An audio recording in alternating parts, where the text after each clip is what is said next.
Hello, everyone, and welcome to this episode of Heart to Heart with Dr. Lee Valentine. We've got a great show planned for you today, and I'm excited about it. I think it's a terribly important topic that we have lost, basically.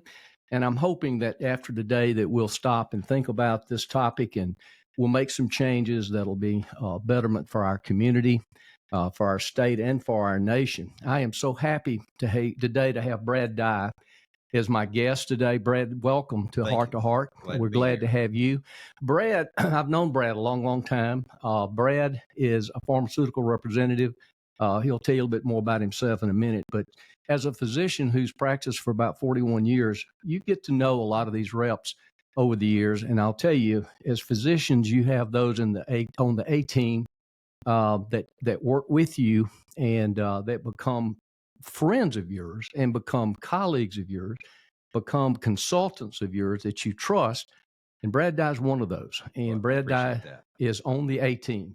And I've enjoyed over the years working with him and him calling on me and giving me the information that he has to share to help my patients, really. Yes, sir. And but Brad's not here today to talk about pharmaceuticals. And I'm going to let Brad tell you a little bit more about himself and just kind of what he wants to do, so people will know who Brad is. Sure. Well, I appreciate those kind words, and it's been a pleasure to call on you over the years, almost 25 years for me. Wow. In the industry. And that's what I've tried to do, is to be a resource to the folks that I call on, because you make a big difference in the lives of your patients, and this helps enable you to do that. But I'm actually here today as a product of my side gig, which is I write a weekly outdoors column for the Meridian Star. I've done that now for July was 4 years. And it's funny, we always say as Christians that God works in mysterious ways. and Gina had been after me to be more intentional about my writing. I actually, I went to Northeast Community College, was in Booneville, Mississippi. I grew up in Northeast Mississippi, between New Albany and Tupelo. And I was actually there as editor of the paper. So I was, and enjoyed that. Transitioned from that to a major in English, and then had applied to grad school. I was at Mississippi State. Ended up meeting the girl that would be my wife there.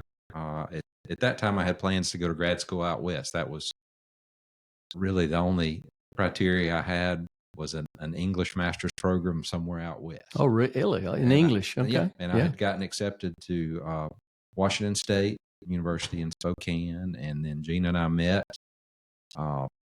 Mississippi State offered, she was already in the teaching assistant program working on her master's, and they offered me an assistantship to stay there. And, I did, and Gina and I have been married for, next year will be our 30-year anniversary. Wow, congratulations. So, yeah, thank you. 2 children. Our oldest, Tatum, she is actually getting married in December. No kidding. Yes, sir. So I'll be working until I'm 90. Hey, the way weddings are going now, that's yes, probably true. They set the bar so high. Yes. And then our youngest is a son. Tate's 26, Dan's 23. Dan was actually on track to do vet school. He was part of the early entry vet school program at Mississippi State, and COVID knocked him out of his study abroad scholarship. So he and a friend made plans to hike the Camino de Santiago across Spain. Wow. And his friend Luke's dad was the first person that I personally knew that actually got sick and died from COVID complications. Wow. So that obviously knocked them out of that trip. But it stayed in Dan's mind. And the short version is is he went to Spain by himself and hiked all the way across, between 500, 600 miles on the Camino de Santiago. Good gracious. And about halfway through that, we would get texts from him every morning on our way to work. He was finishing his day, and we'd get texts of what he had seen and done. And we would talk to him, at least every weekend. But about halfway through that process, I went to Gina and I said, I want to ask you something, because I think mothers have often a much better gut instinct about their children. I feel like Dan's going to come home and tell us he's not going to vet school and he's thinking about going to seminary. And she said, I've been thinking that for a couple weeks now. So sure enough, that's what he did. And I said, well, before we give up this spot, let's meet with folks at the vet school that you know and trust. And I want to meet with some pastors and priests that we Sure. really value their opinion and get advice from them. And he did, and made the decision to give up his spot. He has been in Cody, Wyoming for the past year and a half. He did a year of service with the Episcopal Service Corps Okay. and a year of discernment to decide with a team there in Cody with the church whether or not he should proceed. And he has decided after that process that he will start applications for seminary in the spring. Well, good for him. So, Congratulations. That's great. Well, that's the season of life we're in with our children. That's, and I know we're not here to talk about our necessarily our children, but they're important. But it warms my heart really when people, make a decision that they want to do something and they pursue that. But then again, they have another calling or they have another revelation, if you will, that says, you know what, maybe I want to rethink this. And because for me, what I like to do is see people do things they're passionate about.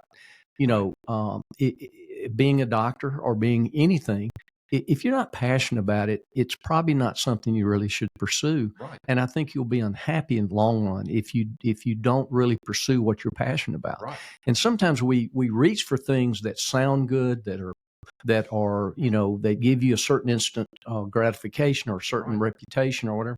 But then again, it's not in your heart. It's not really what you're called to do. And so I'm proud of him for stepping up and saying, you know what, I don't know if vet school is for me. Yeah. Well, it's funny. He asked me, we were fishing before he was home briefly from Cody, and he asked what he should do. And I was, kind of hinting around, and I said, you asked me what you should do. And he said, yes, sir. I said, Dan, you're at the age in life where I can't answer that question, especially about this. But I will say this, if you're asking for my advice, if God's calling you to be a priest and you ignore that call, I'm not saying you'll end up in the belly of a whale, but you're probably going to be miserable. Miserable, right. But anyway, but back to the calling piece and the writing piece. For years, that's what Gina actually went to school in English to teach, and I did it I wanted to write. Mm-hmm. And, you get busy, you get wrapped up with children and work and everything else. And I had not made my writing a priority. So I told her, and she had kind of been after me to look for some ways to do that. And over the years, Mr. Othabarum, who wrote for the Star for 40 years, had been kind enough to let me, if Dan and I did something, on a turkey hunting trip, or Tate and I were hunting, and I wanted to write about it, he was nice enough to let me fill his spot from time to time. And so I had some experience with the Star.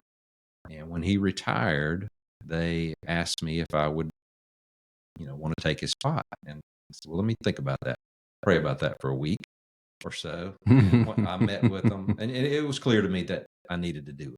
Yeah. And when I met with them, the editor at the time, Dave Bohr, kind of gave me his vision for what he wanted. And it greatly aligned with what I wanted to do, because you'll see it in the article that's coming out this week. But for me, the outdoors is always about much more than just the outdoors. Right. Yes, I want to, talk about the trophy buck that, somebody's child, was able to get this season. But there's a story behind that too. And, I want to get to that part of the story. So it's funny because I just call them weekly ramblings, because when I was leaving the Star after agreeing to do that, I thought to myself, I've got to come up with something every week to write about. And so it's been a lot of family. It's been a lot of family experiences, but it's been the pieces on people that I know that have done something in the outdoors that is worthy of writing about and that they're excited about. And I've made a lot of great friends through the process. And it's funny,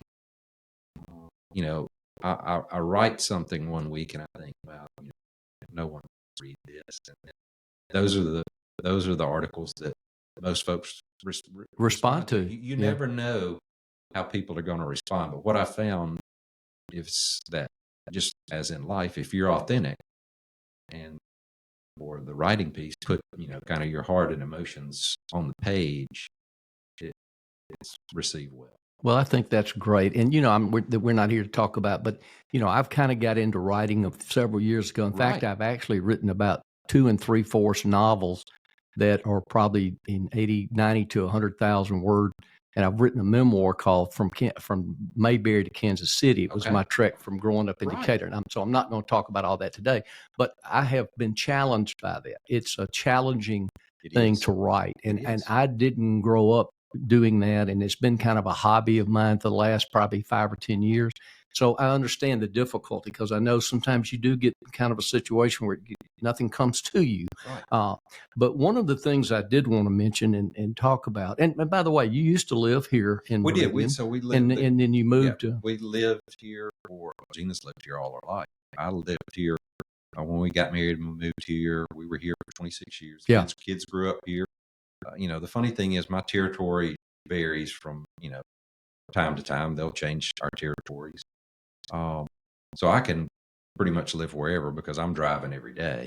But Gina still works here at Lamar School. Yeah. And she's here, usually 3 days a week, sometimes more, depending on what's going on. And then I'm either here or through here every day. So Meridian's still home. Yeah. I tell myself that a lot. We laugh because we live outside Louisville, near the Knoxville Refuge, Wildlife Refuge. It's a farm that my father-in-law grew up on. And we still work, Regina and Meridian. For me, basically from Louisville down to Loosedale, Wiggins, and all the points in between. Right. We go to church in Starkville because we're 20 minutes from there. Yeah. So we're, I guess, living our lives as commuters. Yeah. But the trade-off's worth it because I spent so many hours and so much of my time with my father-in-law, who, I've been blessed in life, got great parents, and I've got great in-laws that are also my parents. And Gina's dad was very special to me. He was, my hunting buddy, but he was also a mentor. And when we lost him, complications from a non-fatal stroke and type 2 diabetes, right, it hit all of us hard. He was kind of larger than life kind of guy. Mm-hmm. And I felt really connected to him at the farm. Mm-hmm. After we lost him. And for years I had tried to talk Gina into moving to the country, and she grew up here. She wanted to raise the kids here, and we loved it.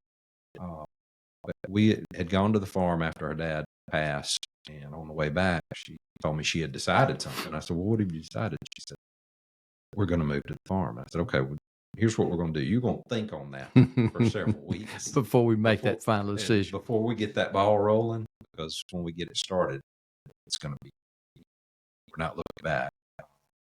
And we've enjoyed it. Wildlife and outdoors aspect of it, I have ample material to pull from. Yeah. I do. But, another thing that I wanted to do, and I really appreciated what you had to say about this podcast in your intro, was figure out a way that through my writing, and especially about the outdoors, I could impact people in the community. And I've tried my best to do that. And a lot of the feedback that I've gotten from readers, it seems to be accomplishing that. So, at least give people some things to think about, because for me, the outdoors is not just hunting and fishing. It's, hiking, and, we're, straight line through the woods, not far from one of the most beautiful places. And we're blessed to have Bonita Lakes. Absolutely. Yeah. And, I spent a lot of time there, trail running, mountain biking. It's a gorgeous piece of land. Yeah. Gorgeous resource for this area, and we're lucky to have it. But, writing about that and yeah, different. Well, and that's one of the things. I read your article, and I love the outdoor aspect of it. And my kids were growing up, I hunted and fished and still fish with them a good bit. But one of the articles that was that you recently had was what drew my attention to this particular podcast, because it was a little different than your normal hunting or outdoor fishing type podcast article. I'm sorry. It was an article on community, and it really hit home with me because I had been thinking about starting this podcast for weeks. And if you saw the introductory video, you realize that the whole purpose of it is to try to make a little difference in the lives of people, because unfortunately, we don't talk anymore. We don't talk to each other anymore. Right. We either, I saw, it's not funny in a way, but it was kind of funny that there was a father sitting at the dinner table. There was a cartoon that was sent to me, and there was a father sitting at the dinner table, and all of his family was sitting around the table, and they all had their cell phones. And the father's comment was, "I guess I'll text the blessing tonight." And that's a sad state of affairs. But it's very real. You've had that experience of go out to eat anywhere, man, out to dinner, and you see the tables full of people, of families, and everybody's on their cell phone. Right. And it's not just families. It's we're so polarized in this country, or in our world, but in our country, where if you try to talk to somebody about an issue, if there's so many little trigger words that they'll throw out, or labels that they'll hit you with, that just basically stops conversation. Right. In other words, the word racist or bigot or whatever it is, Right. They label you something because you're trying to get information. Then it just stops conversation. It's like, okay, conversation's over. We're not going any further. And I think we have gotten out of community. We don't know each other. Right. And the whole purpose of this particular podcast series is to give people opportunity to talk about their views or whatever, and give somebody else. And the whole idea is that we get focused so much on these people that are way out here on the right or way out here on the left, because they're the ones that make the news. But my personal feeling is most of us are somewhere right or left or the middle. Right. And I think if we talk to each other, I think we realize we're not that much different from each other. Right. And you and I talked about that. And I feel like I grew up in a time where you could have different views on things and different viewpoints, and you could have a civil and kind discussion about it. We didn't have to agree about everything. No, we agreed to disagree. But that's right. We could work through things and reach a solution that without all the backbiting and hate, basically. Right. And it's sad because I think that we've become an angry, just almost intolerant. And I use that in the podcast thing about, being intolerant. It's just, road rage. I mean, things that we never saw before, just those kind of things.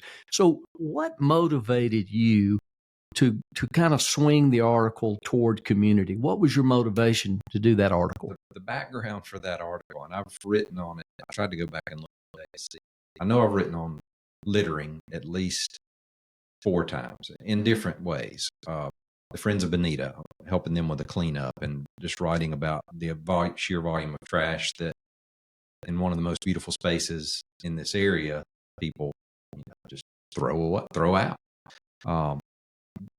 So I wrote about that. You and I talked a little earlier when we were remodeling the farmhouse. All that discarded material has to go somewhere. Well, it goes to a landfill. I'd never been to one.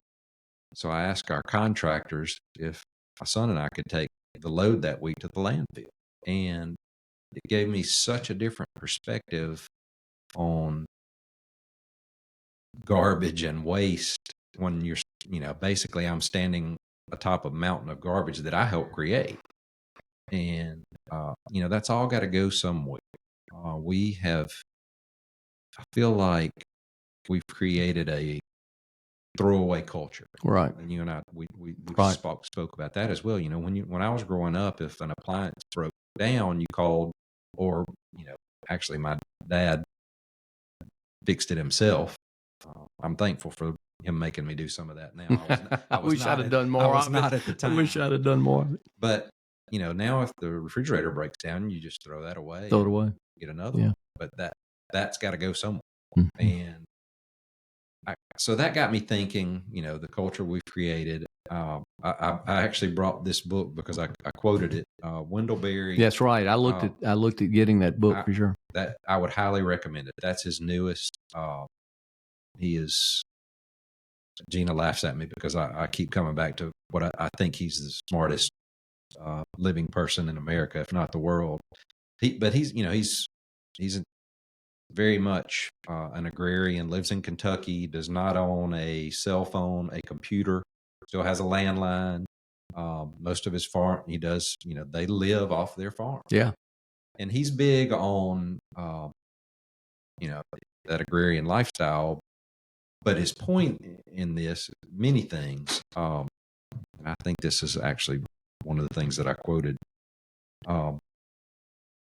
in that article. And he says, but a lot of the blame for the destruction of our communities we must accept individually, for we have almost unanimously consented to the movement of our lives away from home. Whether we depart by way of the automobile, the television set, or the computer makes little difference. The upshot for too many of us is the lamentation from the deceased. He's talking about a small community in Chicago. We don't know each other. Yeah.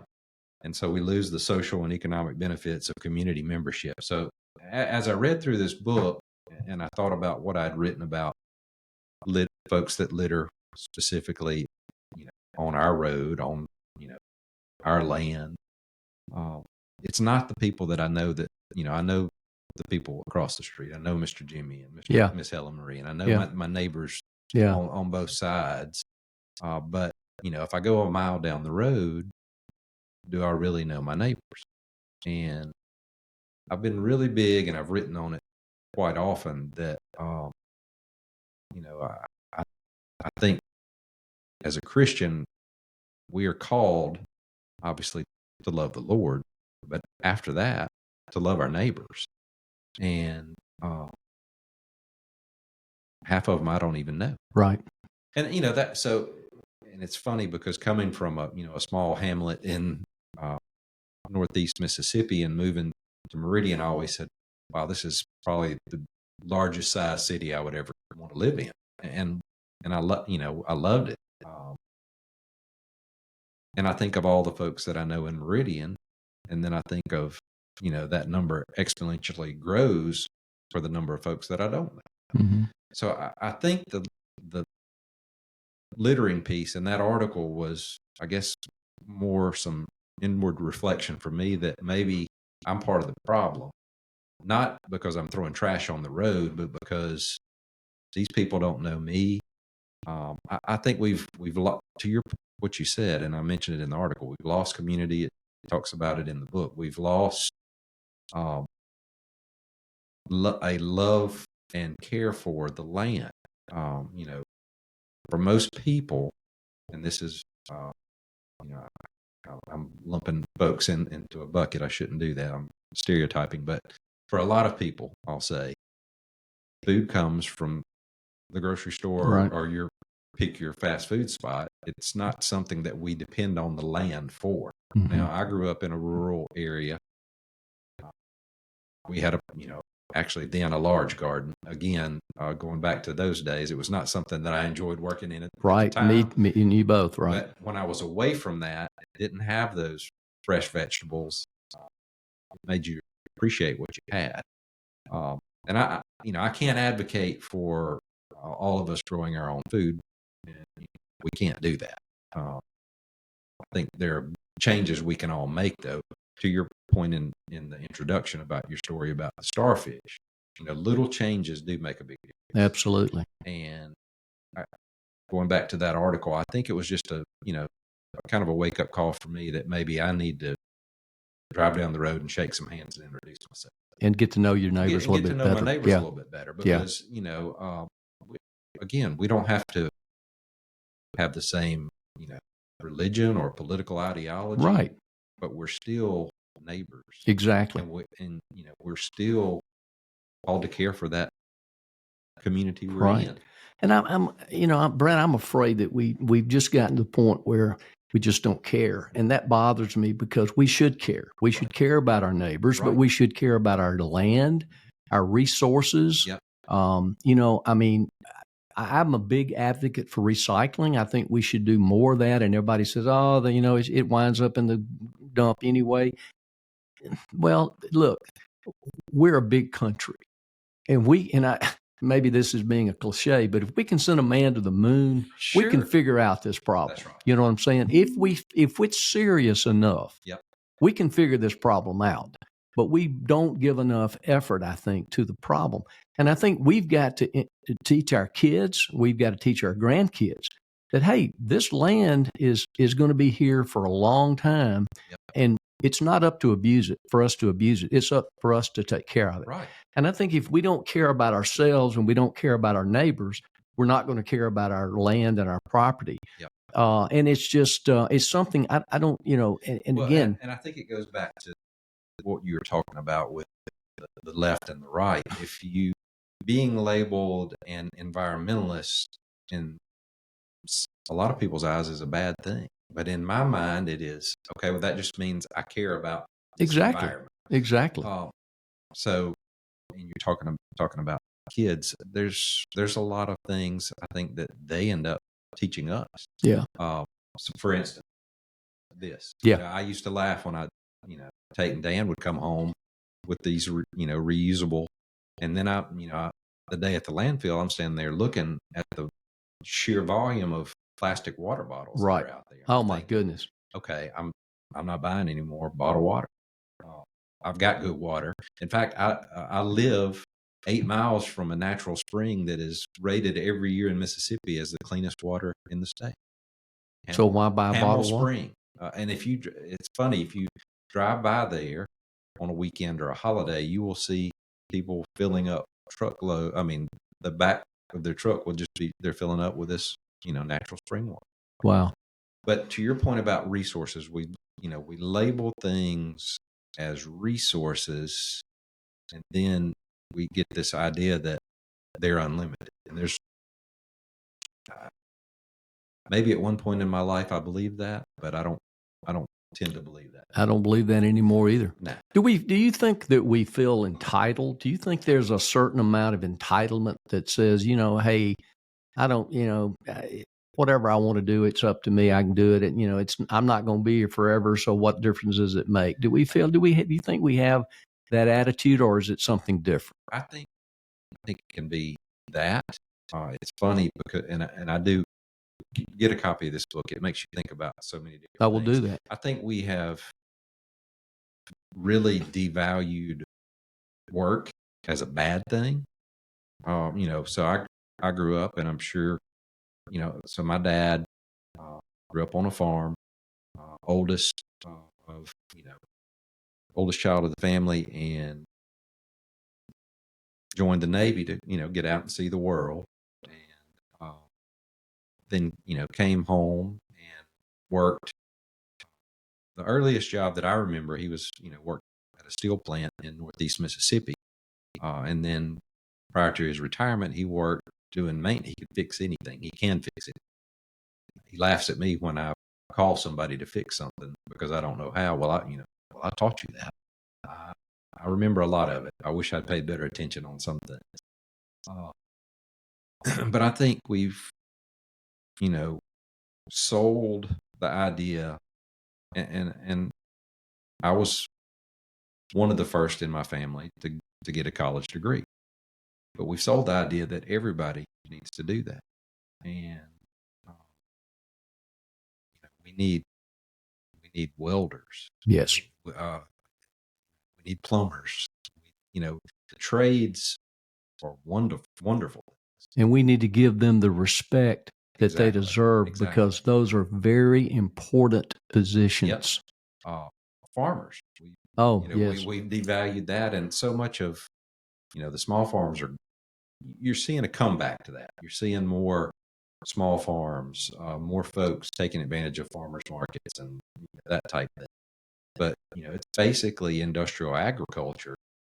It's consolidate and grow or get out. And, I think that's affected, obviously, our farmers who struggle. I mean, I think about just growing up, how many dairy farmers Oh, there were. yeah. And They're now almost non-existent they're now. almost, because you got to be able to make a living You and got feed your family. and it's hard work, It is hard work. very hard work. But we've made hard work. I guess that goes That back goes to my back point. to what We've your made point. hard Yeah, work. We've made hard work a bad thing. yeah. And it's not. It's not. You're right. It's not bad to have to work, but I one to have to work hard. But I think it also teaches you to appreciate what not only the products that come out of that, but the food that comes out of that. Yeah. You name it. It makes it have better respect I think for everything. I think so. For people and for the environment and for the land or whatever. Brad and I'll probably get in trouble for this, but Brad and I attended a luncheon today at North Country Club. It was really a kind of a Keep America Beautiful type thing. And I know years ago that was a big thing. Sure. And there were signs on the interstate and the roads littering, whatever the fine was. I don't see those anymore. And it was a kind of a recall to action. Betty Lou Jones and her group brought this up. We had a little bit of momentum before the COVID for the pandemic, but we kind of lost that with all the pandemic stuff. And now it's time for us to beautify our community, our Meridian, Lauderdale County. It's up to us to take ownership of that. And we had a speaker today, Jeff McManus from Ole Miss. He's the landscape person at Ole Miss. Now, granted, I'm an Ole Miss fan. I graduated from Ole Miss. My wife did. My family did. I mean, we love Ole Miss. We love Oxford. And it is a pretty campus. And Jeff does a great job. Yep. But I'll tell you, the thing that impacted me the most about that is he talked about all the waste and the litter after a football weekend on the Grove. And of course, to us, the Grove is one of the most prettiest places at Ole Miss. And he talked about how they had a problem and they came up with a solution. And they've got a solution to where they get the Grove cleaned up a lot of times after midnight. So the next morning when people are leaving town, they ride by and go, "Where's all the trash?" But the thing that caught me, the thing that stood out to me the most was the fact that as an Ole Miss alumnus and an Ole Miss fan, I was disgusted and embarrassed by the amount of disrespect that people in the Grove have for the Grove. That bothered me more than anything else. I'm glad he's got a solution. He does. But when I see the same people that have the tables and the chandeliers and bring all this food and I see it dumped on the ground in the Grove, it makes me sick. Yeah, that was a hard picture to get out of your mind. And like I told you, I left there, and he. But I'll say, and you just mentioned, he's done a wonderful job. He's done a great job. He got his staff to buy in, and they've got one of the cleanest and most beautiful campuses in the nation that have received multiple awards for it. But you see that picture of, the Grove pre-cleanup and with all that trash. And my first thought is, okay, how do we prevent that from getting there? Exactly. How do we change that so there's not, how I can't remember how many tons of. It was 103 tons, I think was the most they've got on a football weekend. It was like enough of those big things to circle the entire Northwood Country Club. That's a lot of waste. And what bothered me was the fact that they put out like, I'm probably going to make this up, 125 trash cans in the Grove. They're big red trash cans. And a lot of this food is just dumped right there, right by the trash cans. And now some of them may be full, but some of them are not full. Right. And it's just like, we've got to educate ourselves. We've got to care. Right. And it's our job to do it. We can't depend on somebody else. And we should make that a priority. Yeah. To take not just the Grove, I'm talking about Meridian, Lauderdale County, our yard. And you made a point when we were talking about this. What if I invited all my Ole Miss friends to come to my yard and have a pregame, and my yard looked like that after I would not do it again. Right. And I would be upset about it, but we don't seem to be upset about it up there. So I left there excited about cleaning up Meridian and Lauderdale County, but I also left there thinking the same thing. I think every time, and that's going back to the article, every time in the summer before I can mow, I've got to pick up trash. And I kind of went about that jokingly in the article. I can tell you, what the people that live past me on the road their favorite candy bar. I can tell you, what their favorite soft drink is, Right. what their choice of fast food is, of cigarettes and alcohol. Um, but I can't tell you their name, Right. and that's a problem. That is a problem. And I know we can't know everybody, No, but I feel but we like don't make an effort, I Brad. feel We don't make an effort, and I'm guilty. Look, look, and I'm super guilty because I've also written about the fact that I am a reluctant socializer. I could quite easily be a hermit. I mean, very easily. I do love being around people and family and friends, but I also, and that's probably one of the reasons I was excited about writing about the outdoors. That's where I go when I need that quiet time. you need that solace. We all have that place. Yeah. Wherever it may be, the golf course, it may be a boat on the lake. We've all got that place, and for me, it's the outdoors, and that comes in many different. It's not just hunting and fishing. Dan and I have been section hiking the Appalachian Trail. Oh, wow. But that's that place for me. So now that, and obviously if you drive around Meridian, you drive around your community, you drive around your neighborhood, you walk out in the yard, you see all of this. Right. And you know me well enough to know that if we're going to talk about a problem, and we've got a problem, right, we've got an issue with littering, and we've got issue with people not caring or respecting their property, themselves, their friends, their neighbors. So what can we do now that we've identified that, yes, there's definitely a problem and we need a solution? What do you think we can do? Obviously on a small scale, but what can we do to tell our visitors, our listeners and our viewers, what can we do to try to help reestablish I think what we need to do? I think it starts what you said with education of family, friends. I think you start in your neighborhood and you expand out from there. Growing up, my little community, Ellistown, my school was there, K through 12 attendance center, which basically, for the folks, I always explain that means you start school at one end of the hall and you finish at the other. That sounds like me too. And when you're young, that it looks like a really long hall, but when you go back for your 30-year reunion, you realize how small it was. But growing up, I remember in Ellistown, there was a community center, and that's where you went to vote, but you also went there if there was a community event, or maybe there was a discussion of a development in the area. That's where everyone met. I think we need to get back to the community center, wherever that is, and and whatever we call it. Maybe it's the District 3, just pick your spot. A lot of that, I think, your church community can play a role in that. But I think we've got to start small and expand from there. Right. Because to me, I would much rather, to your point, not have the litter than try to get a bunch of folks excited about cleaning it up. Right. Care about it up front. Right. And fix the problem as opposed to finding a solution to a problem that exists. The other thing that I thought about too a little bit is, of course, we go back to what we talked about. Get to know your neighbors. I mean, if you get somebody moving in your neighborhood, fix a dish, take it over there, welcome them, get to know who they are, where they came from, what they do. Hey, we're here.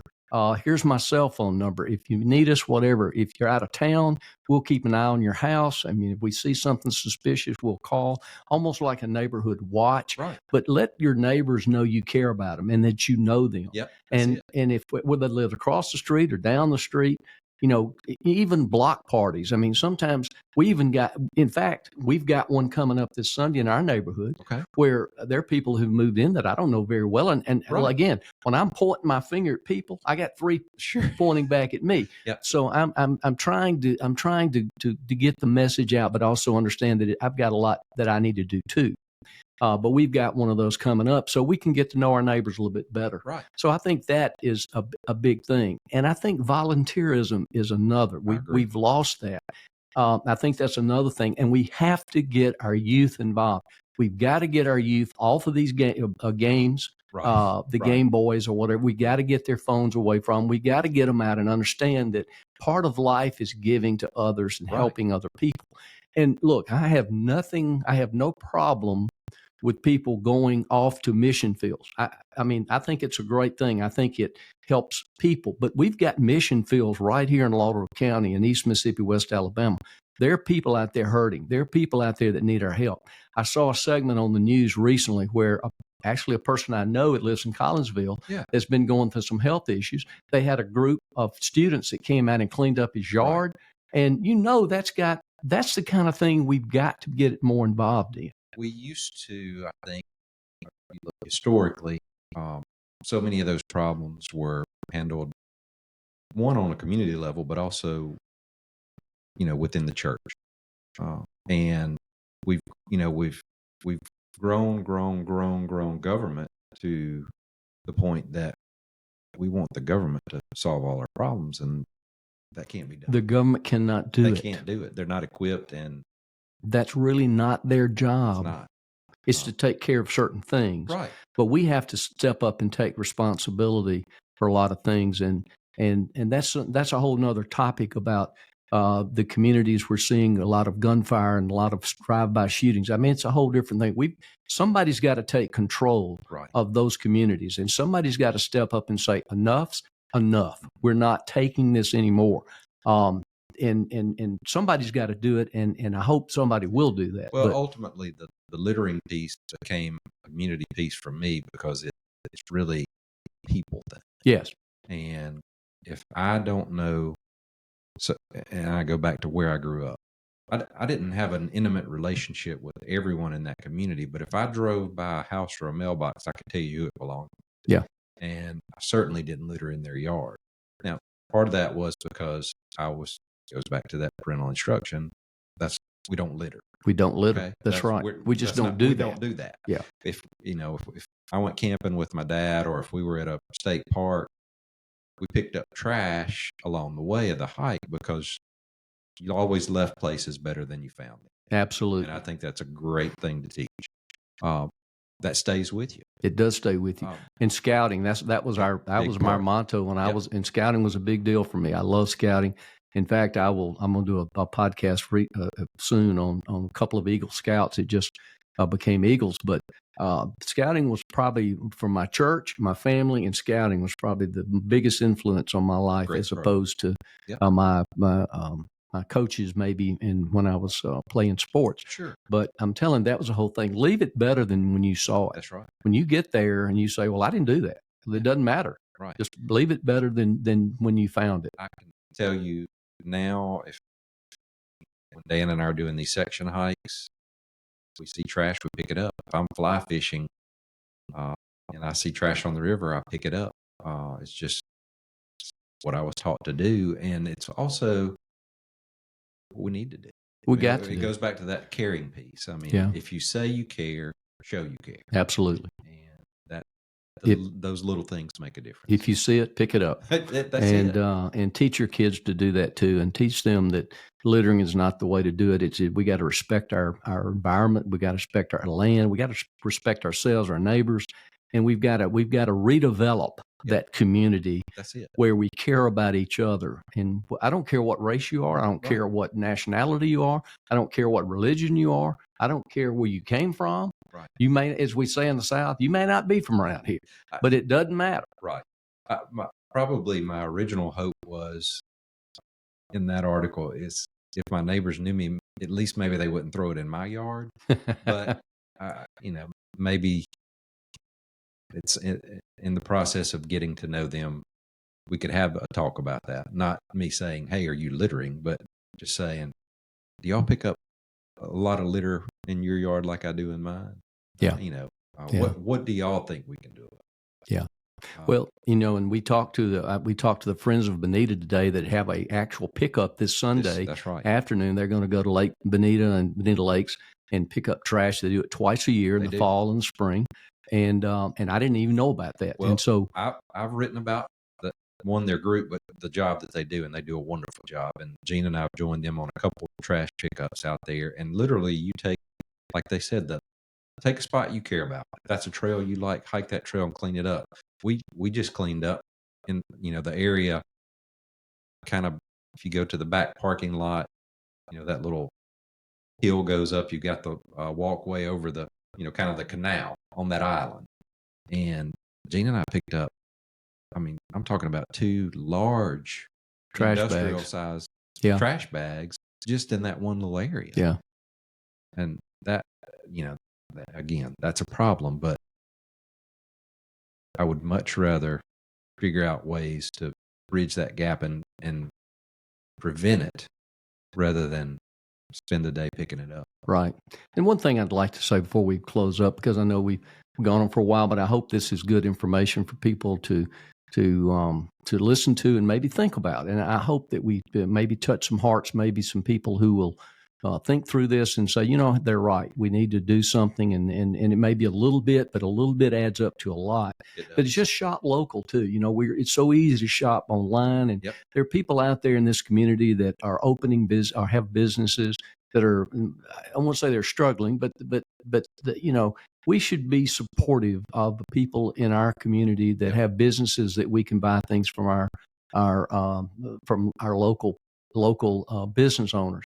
Yes, it's easy to order online, and we've all done it. But it's also something I think we should make an effort to try to help shop locally. I think one of the things that I've seen that Meridian's done is a wonderful job of re-energizing and rejuvenating downtown. Yes. And to your point in that, it is, as citizens of Meridian Lauderdale County, if you want nice things downtown or in your city, you need to support them. Exactly. Because to your point, it's easy, and it may be a few dollars cheaper to order online, but in the long run, you think about the betterment of your community and supporting those people that support you. It's worth it to me. I agree. Brad, I want to thank you for being with me today, and I think it's been great. I want to give you an opportunity just to kind of summarize. If there's a message that you want to give our listeners and our viewers, I'd like to give you that opportunity. Here's the message that I would give, and this is just from one. I was excited when I saw what you were doing with this podcast and kind of your mission behind it. And I say that to say this. So 4 years of writing for the Star has been very rewarding for me as a writer. I've enjoyed it. I feel like I've honed my craft. Fortunately, I have a good editor in my wife. So that is. I do too. That's interesting. Yeah. But here's what stands out to me is the emails and the conversations at a wedding reception or sitting downtown, eating at Jean's and having a lady tap me on the shoulder and say, "Are you the guy that writes for the outdoor section of Meridian Star?" And I think human nature is, you just kind of cringe because you're worried. Okay. Yeah. But it's the people that have said, "I just want to say thank you," and how much I enjoy what you're doing. My point in that is, and we've said it a lot throughout this podcast, the little things make a difference. If you ever have an inkling that you need to sit down and write a thank you note to someone or just say, "I want to thank you for the job you're doing," whatever that job is, or even better, pull them aside, when you run into them downtown and say, "I just want to thank you for what you do." Absolutely. Because I can't tell you how much that encouragement means to me. I mean, when somebody emails me or pulls me aside to say things like that, it makes my day. And the little things like that go a long way. A little kindness goes a long way, and it really does. I think, and we talk about the situation, this polarization that exists in our country and the back and forth. And again, I really think it's hate versus love. I mean, if you show love to your neighbor, again, we don't always have to agree on everything. Right.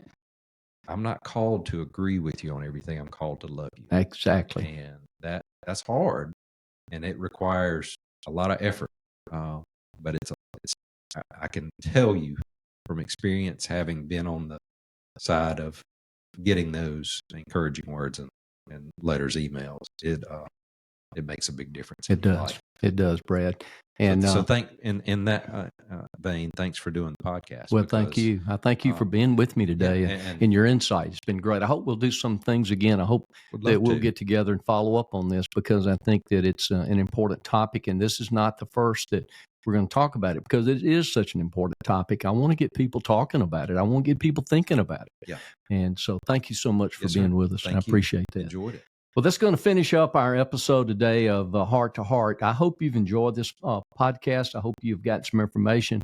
And I'll tell you, I hope what it does, I hope it pulls at your heartstrings a little bit. I hope it opens your mind to the fact that we need to respect ourselves, respect our neighbors, respect our land. And we've got a problem right now with litter. People just don't care. And we've got to rein that in, and we've got to do something to make a difference. And I want to thank Brad Dye for being with me today. I thank him for his articles. The article that he had on community is the reason that we're here today talking about this. It's such an important thing. We've got to get our youth, we've got to teach our kids to do that. And we've got to start a little bit at a time, but that's going to make a big difference overall. Thanks to my listeners and the viewers today. Thank you for tuning in, and I hope you found this valuable, and be looking for the next release of Heart to Heart. So till next time, you stay safe and stay healthy.